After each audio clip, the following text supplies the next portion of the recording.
जय श्री कृष्णा। आप सभी श्रोताओं को आज से आरंभ होने वाले अधिक मास यानी पुरुषोत्तम मास की बहुत सारी शुभकामनाएं। जिस मास को स्वयं भगवान ने अपना नाम दिया हो वह कितना पवित्र और मंगलमय हो सकता है, उसकी हम कल्पना भी नहीं कर सकते। और आज से आरंभ होने वाले इस अधिक मास के अंदर परम भगवान पुरुषोत्तम की विशेष कृपा आप और आपके परिवार पर बनी रहे, यही हम प्रार्थना करते हैं। आज के इस शुभ और मंगलमय प्रातः काल की बेला में हम आज से आरंभ करने जा रहे हैं हमारे पुरुषोत्तम मास के महात्म्य की कथा श्रृंखला को।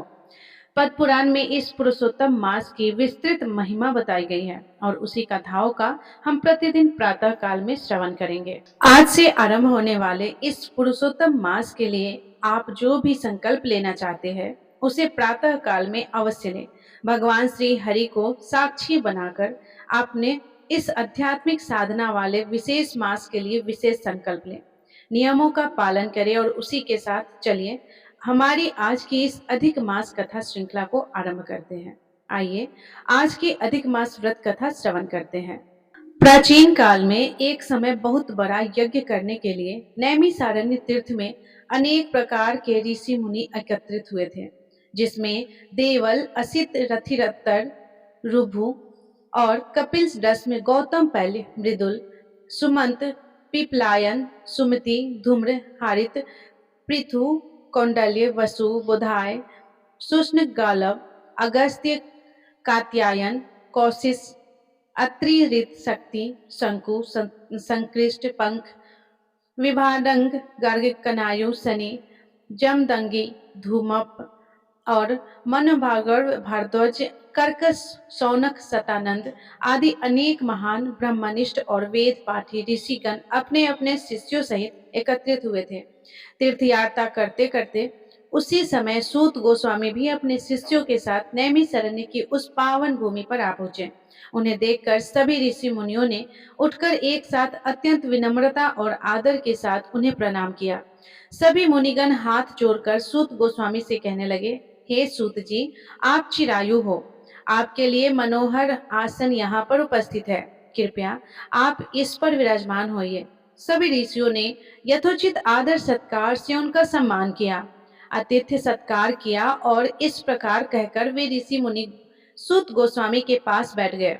जब सूत गोस्वामी अपने आसन पर विराजमान हुए तो सभी ऋषि मुनियों ने सूत जी से कहा, हे सूत जी, आप जिस कथा को सर्वश्रेष्ठ सागर के रूप में मानते हैं और जो इस विशेष भवसागर को पार लगाने वाली है, वही कथा हमें सुनाइए। ऐसी कौन सी कथा है जो मनुष्य जन्म को सफल बना सकती है?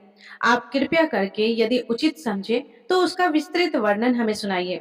ऋषि मुनियों के विनीत भाव से कहे गए इन सुंदर वचनों को सुनकर सूत गोस्वामी ने कहा, हे मुनिगणों, मैं आपको एक ऐसी कथा अवश्य सुनाऊंगा। मैं सभी पुण्य तीर्थों का भ्रमण करता हुआ कुरु और जंगल देशों में होता हुआ हस्तिनापुर जा निकला था। वहां मैंने सुना कि महा पुण्य आत्मा राजा परीक्षित अपने मुनियों के साथ अपने राज्य को त्याग कर गंगा तट पर आए हुए हैं।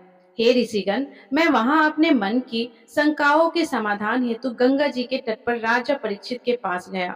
वहां पर मैंने भगवान के महातेज से युक्त प्रतापी महामुनि श्री सुखदेव जी के दर्शन किए।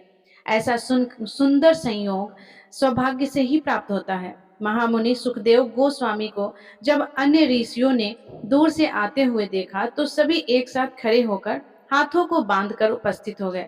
सभी ऋषि मुनियों ने सुखदेव गोस्वामी को उनके द्वारा बनाए हुए कमल कर्णिका के उच्च आसन पर विराजमान करवाया गया।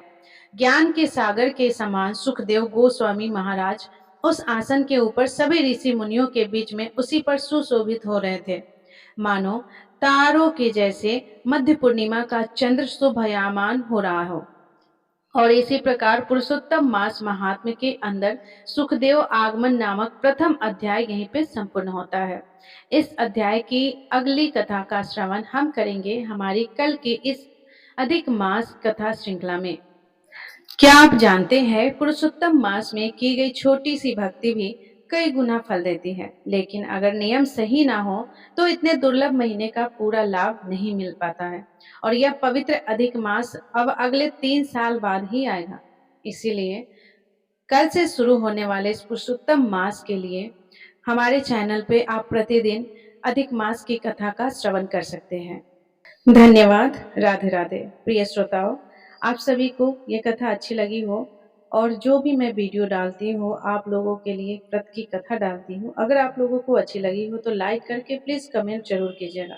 और आप अगर चैनल पे आए होंगे, पहली बार हमारी कथा को सुने होंगे, तो हमारे चैनल को सब्सक्राइब भी कर लीजिएगा। हमेशा आपको हर व्रत की कथा सुनने को इस चैनल पे मिल जाएगा। धन्यवाद।